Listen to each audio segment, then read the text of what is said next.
también. Buenos días, señor presidente. Eduardo Esquivel Ancona, SDP Noticias.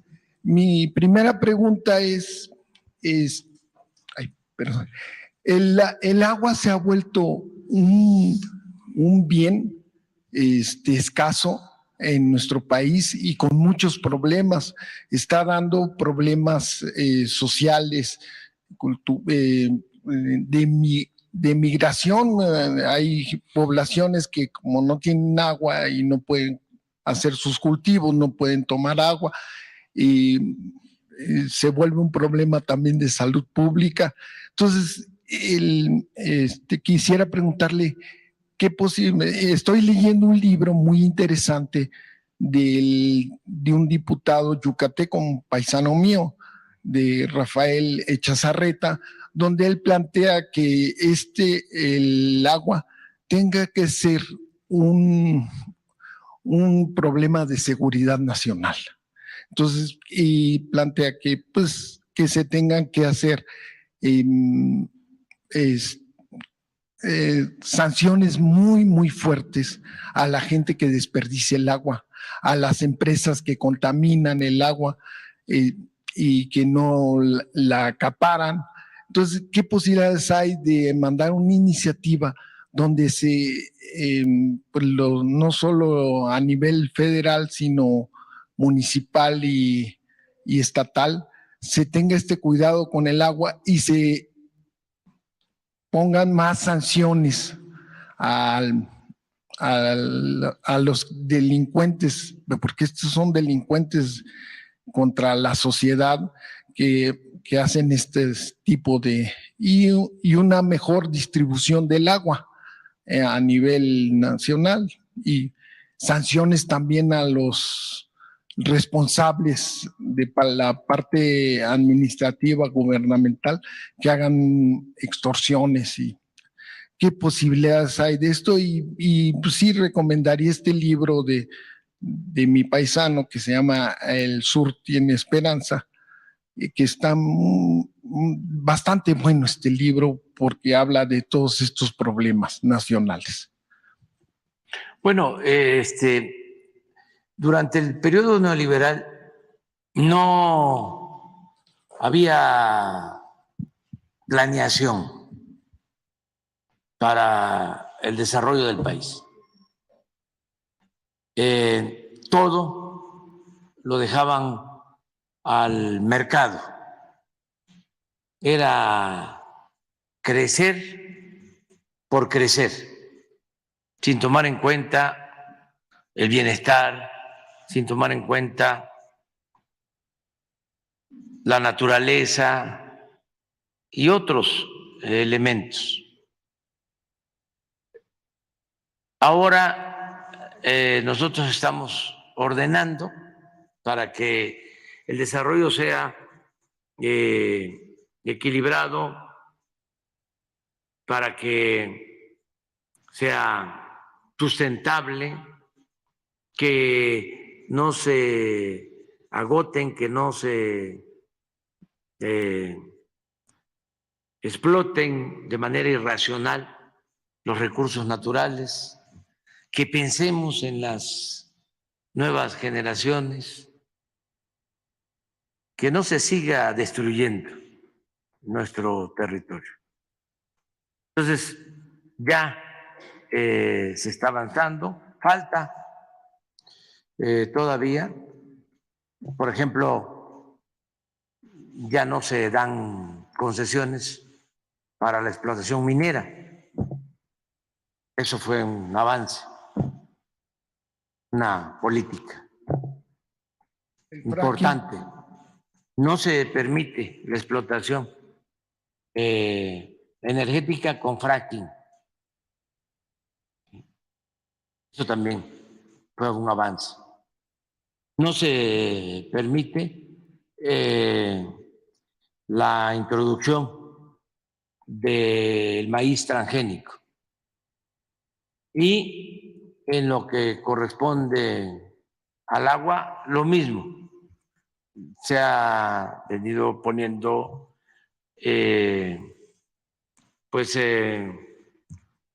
una normatividad para garantizar el abasto de agua de uso doméstico.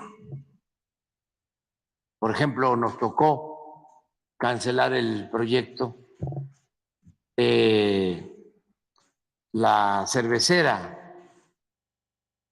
en Mexicali,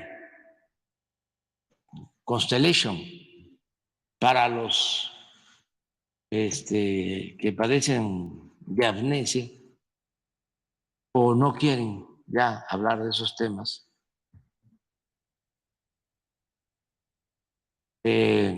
Nada más recordarles que las autoridades del PAN en ese entonces dieron permisos para que se instalara esta planta cervecera en Mexicali, donde no hay agua. Pero no solo eso, comprometieron todo el agua de consumo de Mexicali, entregaron concesión de esa agua. La gente protestó. Yo nunca había visto protestar tanto a la gente de Mexicali como en defensa del agua, de su agua.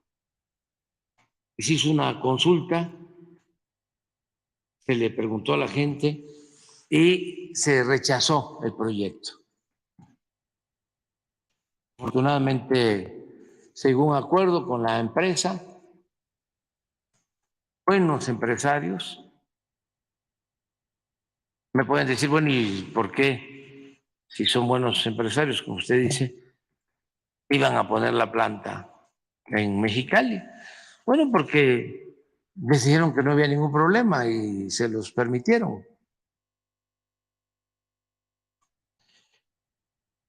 Sin embargo, se les propuso que pusieran su planta donde hay agua y ya la están construyendo en Veracruz. Porque además era producir cerveza para exportar. Es exportar agua, porque la cerveza lleva mucha agua.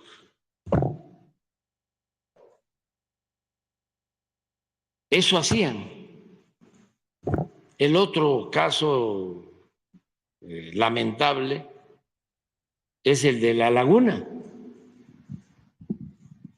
En todo sentido. También tuvo que ver el PAN. Y la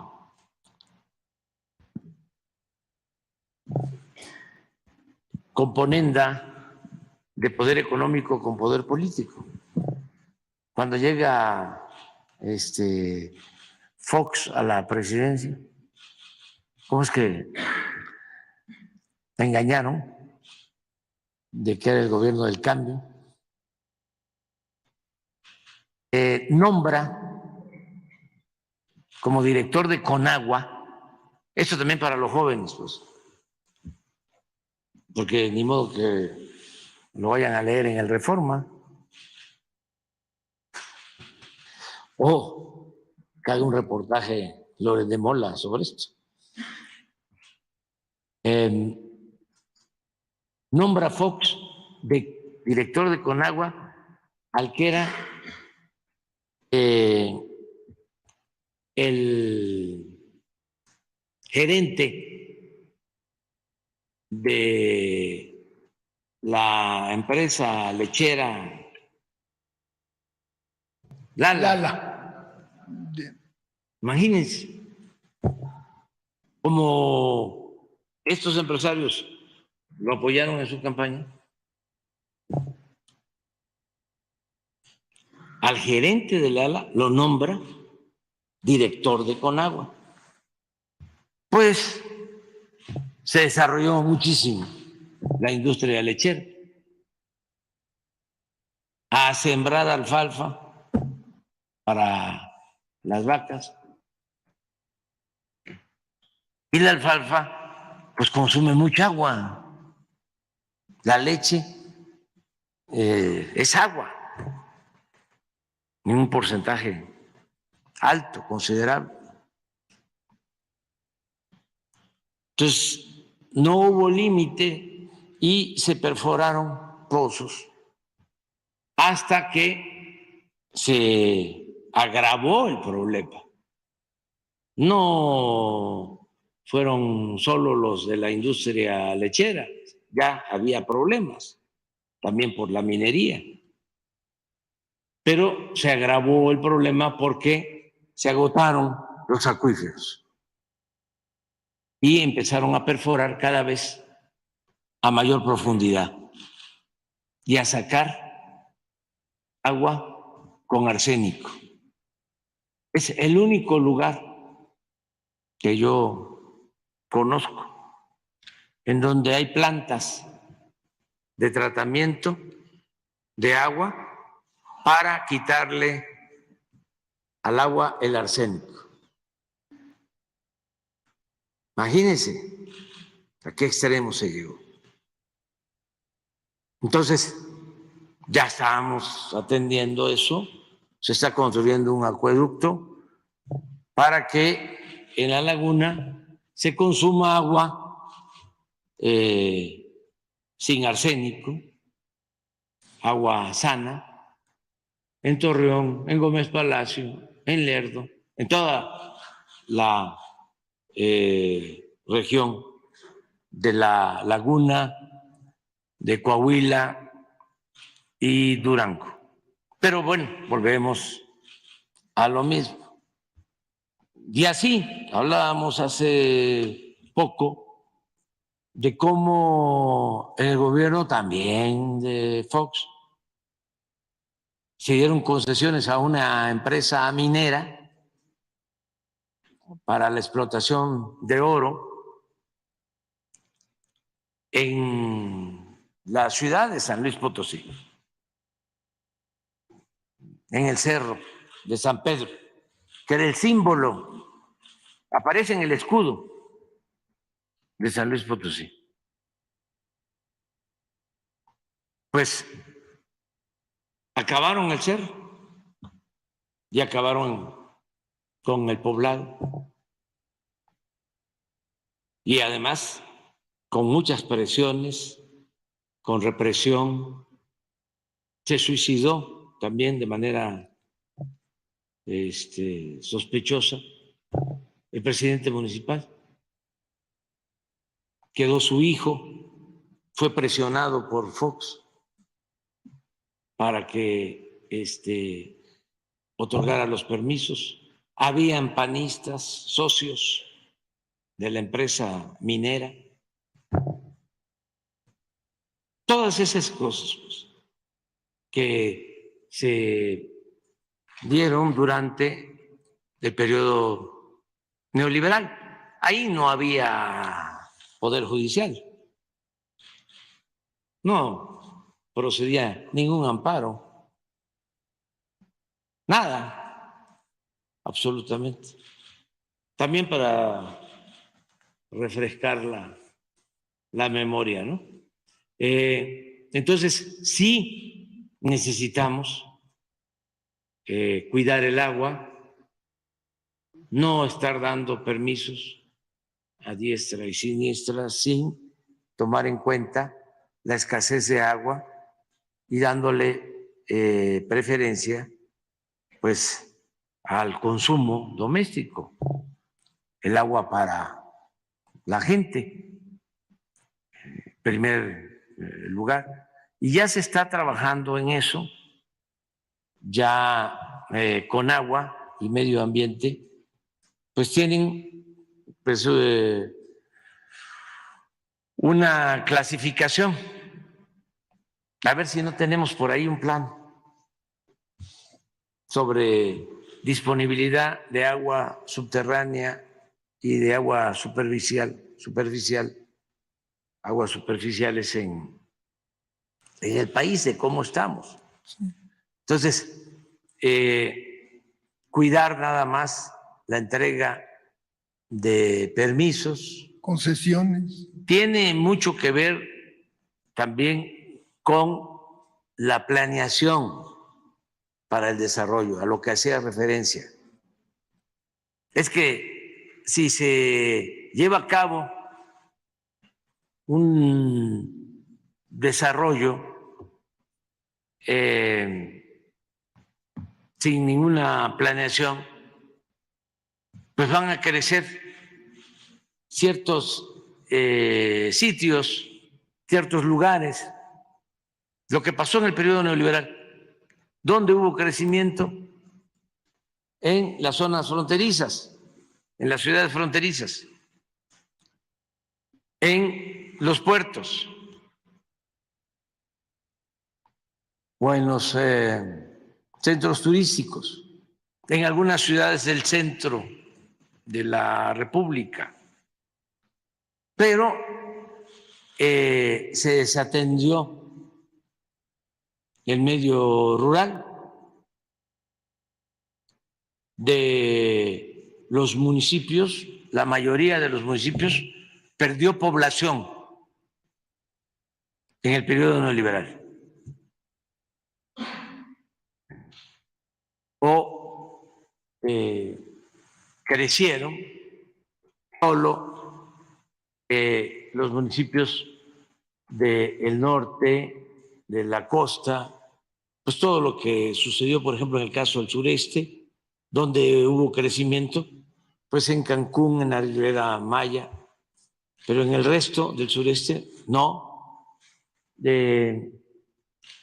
Lo mismo en el caso, por ejemplo, del crecimiento en Reynosa, Matamoros, inclusive Nuevo Laredo, en Juárez, pero ¿en dónde no hubo crecimiento? En Veracruz. Se fueron en el periodo neoliberal a trabajar, a buscarse la vida en la frontera, y del otro lado de la frontera, más de 1 millón de veracruzanos, porque se abandonó por completo la actividad productiva, el campo, durante el periodo neoliberal. Entonces, fueron como islas nada más en donde se concentró el crecimiento. Ahora lo que estamos buscando es que el crecimiento sea horizontal, sea parejo. Eso no se dio durante el periodo neoliberal. Entonces, esto es lo que significa la disponibilidad de agua. Lo rojo es donde no hay.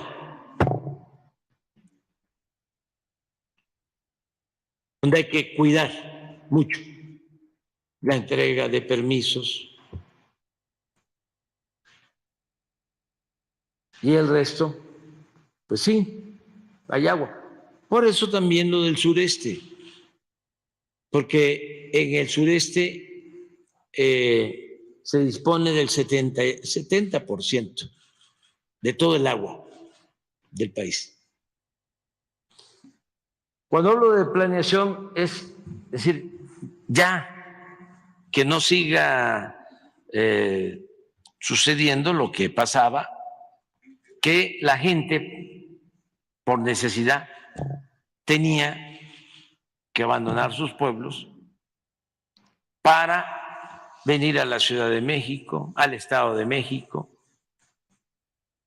El crecimiento en los últimos años en el Estado de México fue también desmedido. Y ni modo de seguir trayendo agua a la Ciudad de México. Imagínense lo que cuesta traerla. Pues lo que hay que hacer es desarrollar las costas del país, desarrollar los pueblos donde hay agua donde hay recursos naturales. Pero eso tiene que ver con la planeación, que no se aplicaba durante el periodo neoliberal. Era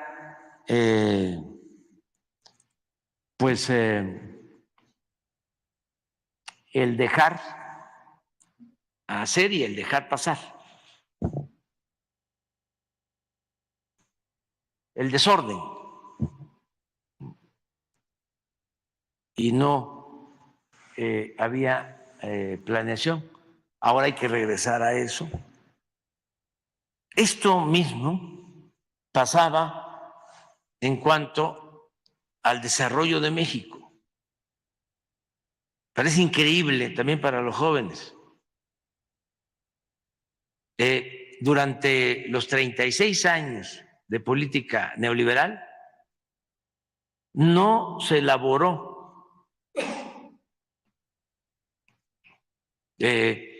un plan de desarrollo propio, de acuerdo a nuestras necesidades, sino se gobernó con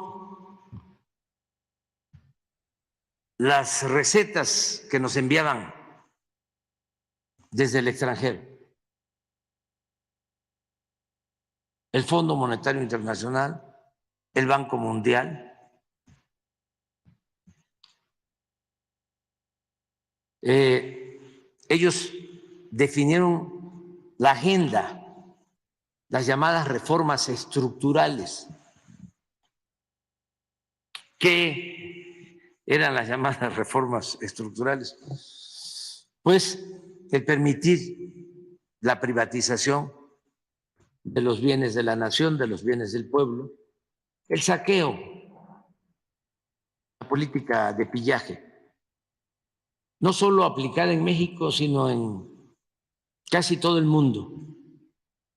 ¿Qué eran las reformas estructurales? Pues aumentar los impuestos con la llamada reforma fiscal, la reforma energética, que era entregar el petróleo, la industria eléctrica, la reforma educativa, la llamada reforma educativa, que era privatizar la educación, la reforma a la seguridad social, pues entregar las pensiones a los grupos financieros, privatizar la salud.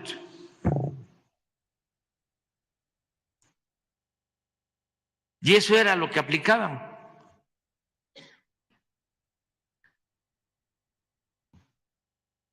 No estaba en la agenda el combate a la corrupción,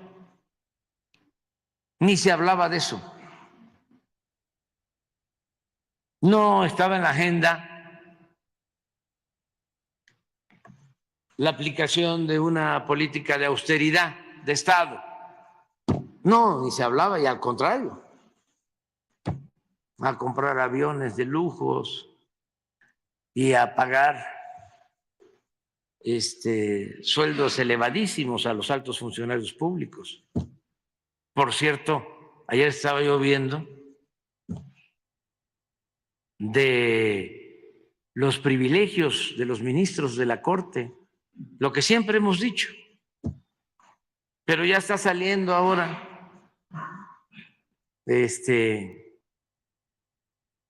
información del Senado. A ver si encuentras por ahí, para que la gente sepa por qué los ministros de la Corte están en contra de nuestras propuestas. ¿Por qué cancelaron el llamado Plan B? ¿Qué era el Plan B en esencia? bajar los sueldos de los funcionarios del INE que ganan más que el presidente, violando la Constitución. Pero si los ministros no cancelaban el plan B, pues ¿cómo quedaban ellos, que también ganan más que el presidente? Entonces, era defender sus intereses.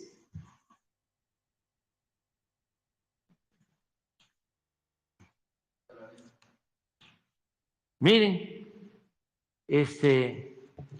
sueldos muy superiores al del presidente de la República, casi 300,000 pesos mensuales, cada ministro. Yo gano la mitad de eso.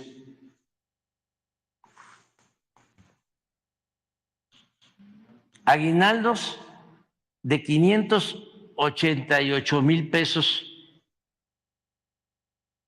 40 días de sueldo.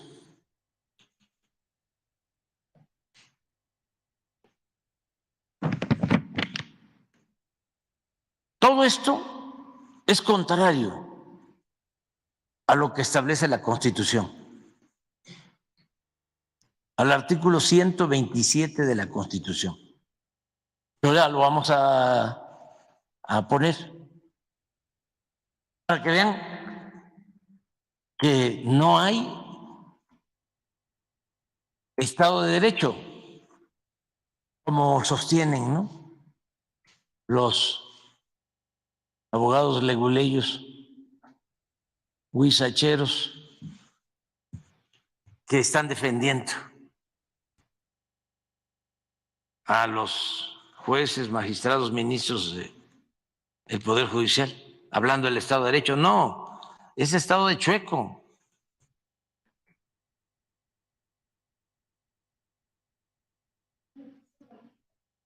Primas vacacionales, 95,000 pesos, 10 días de sueldo.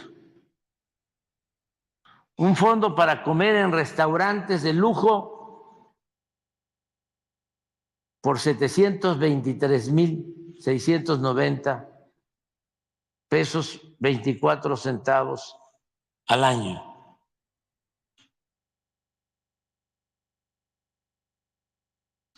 Un comedor especial en la Suprema Corte de Justicia donde pueden ordenar a la carta alimentos y bebidas alcohólicas. Claro que debe ser en tequila. No.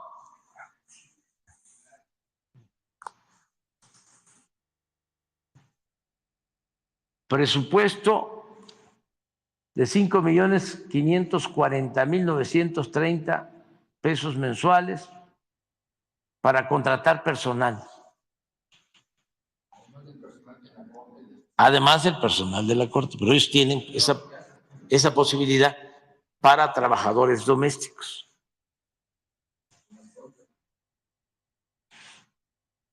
Dos vehículos blindados tipo Suburban, con valor acumulado de 6 millones, que se renuevan cada 2 años.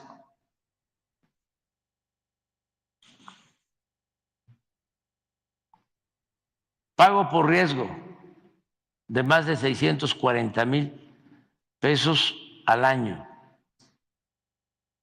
Apoyo para gasolina, 22,000 pesos mensuales. Es que no paran. O sea, ¿no?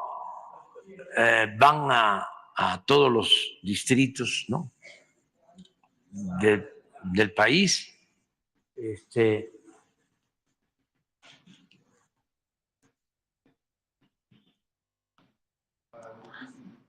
Apoyos ilimitados para el pago de peajes en autopistas. Algunos ministros también cuentan con escoltas al servicio de protección federal. seguros para autos y casa habitación, atención especial para reservaciones en restaurantes, trámites de licencias, visas y cualquier otro trámite. Síguele. Ya son todos. 40. Atención personalizada en el aeropuerto.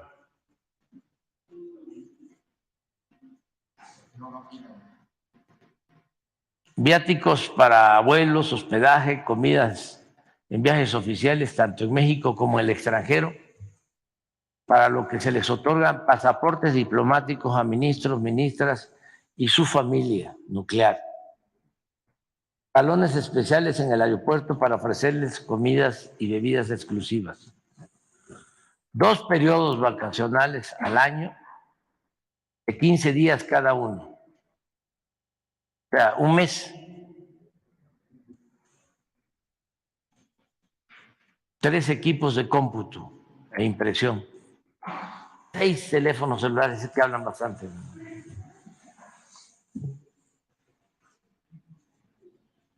De gama alta para ministros y familiares y personal de apoyo, con plan ilimitado de datos que se renuevan cada año.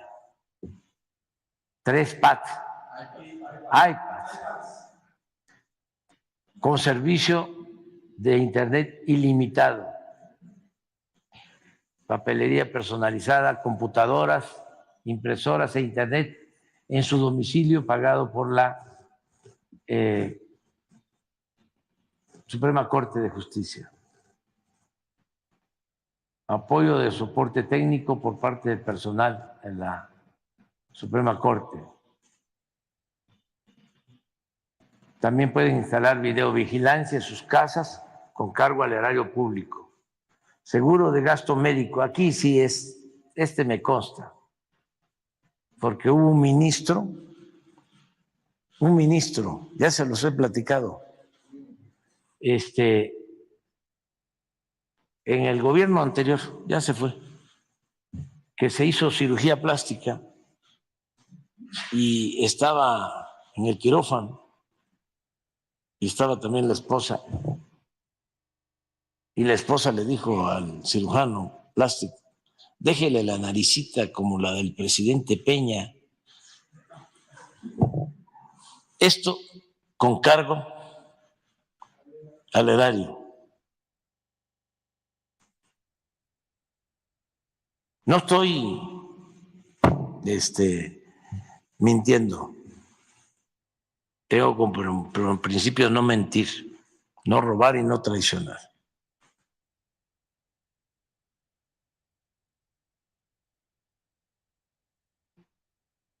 ¿Qué más? O sea, bueno, ese seguro de gasto médico es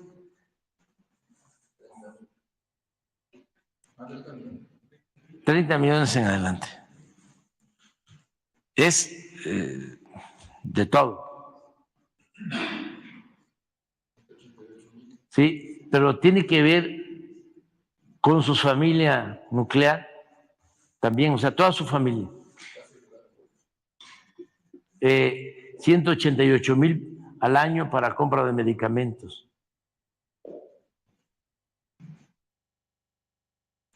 Atención especial por parte del personal de la Suprema Corte y aseguradoras en cualquier trámite de seguros. Seguro de vida institucional, 12 millones. Pago por defunción, 1,189,000.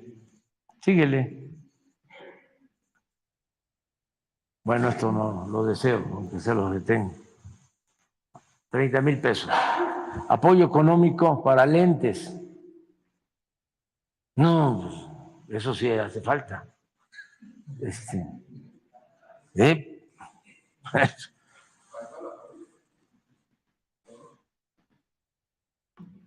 Cónyuges e hijos.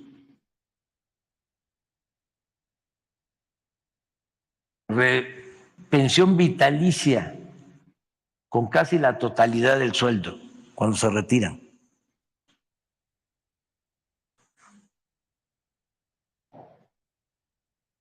O sea, lo que tenían los expresidentes, ellos lo siguen manteniendo.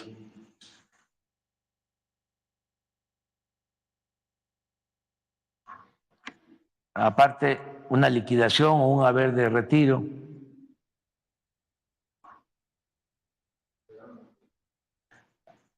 Se le permite quedarse con los vehículos que tuvieron asignados.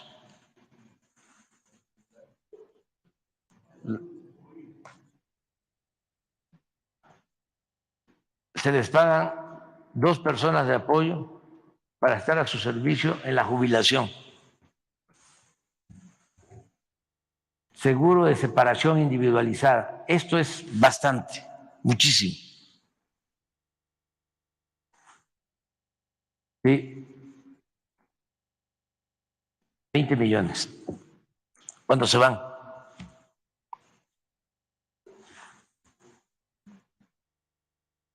Acceso a una área de atención especial para ministros jubilados. Un estímulo por antigüedad de 1,000 pesos anuales.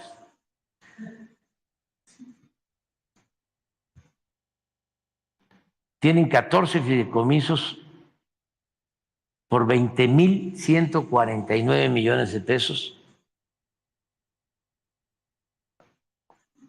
que se utilizan para mantener estas prestaciones de por vida.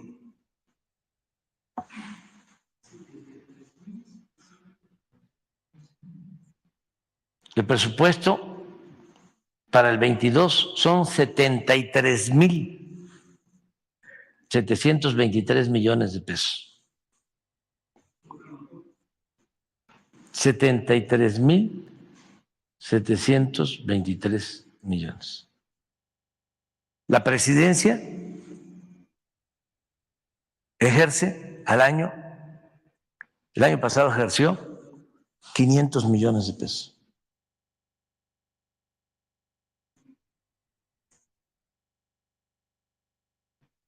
Este es el fondo del asunto. Pero esto es el maiceo en general. Además, pues representan a grupos económicos y políticos, representan a la élite, porque todo esto no es para proteger al pueblo, para hacer justicia en beneficio del pueblo. Al contrario, es en contra del pueblo. Para eso están. Díganme algo que hayan resuelto en beneficio del pueblo. Algo significativo. De lo que yo recuerdo es de que a mí me obligaban, cuando fui jefe de gobierno, a que yo pagara a un particular 1,810 millones de pesos del llamado paraje de San Juan. De lo que yo recuerdo es que cuando se les solicitó que se llevara a cabo una consulta para ver si se privatizaba el petróleo, si el pueblo quería la privatización del petróleo, ellos negaron la posibilidad con una argucia legaloide de que no aplicaba una consulta cuando se trataba de ingresos del gobierno.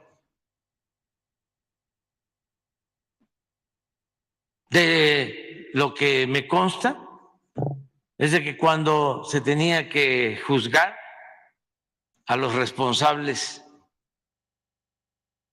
del incendio de la guardería ABC, se protegió a los implicados. Lo que me consta es que hay que estar a las vivas porque los viernes en la noche liberan a delincuentes. Lo que me consta es que el mismo día que juzgaron en Estados Unidos a García Luna, ese mismo día aquí le liberaron las cuentas a su esposa.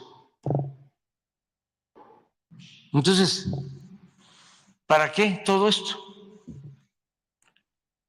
Y vuelvo a sostener, hace falta una reforma. Y lo mejor es que lo haga el pueblo. No voy a actuar como lo hizo Zedillo, de desconocerlos y pagarles bien para que se fueran. No,